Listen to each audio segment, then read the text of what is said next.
வாசுகி வளர் தமிழ் மன்றத்தின் சார்பாக நெல்லை மேயருக்கு வாழ்த்து. நெல்லை மாநகராட்சியின் மேயர் கிட்டு என்ற ராமகிருஷ்ணன் அவர்களின் பிறந்த நாளை முன்னிட்டு வாசுகி வளர் தமிழ் மன்றத்தின் சார்பாக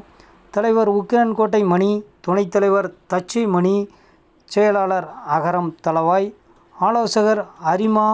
எஸ்வி ஜானகிராம் அந்தோணி, மாவட்ட துணை ஆட்சியர் பணி நிறைவு தியாகராஜன், சவுத் பேங்க் ராமசாமி, குருசாமி, ஆயர் ஒப்பாடி ரங்கநாதன்,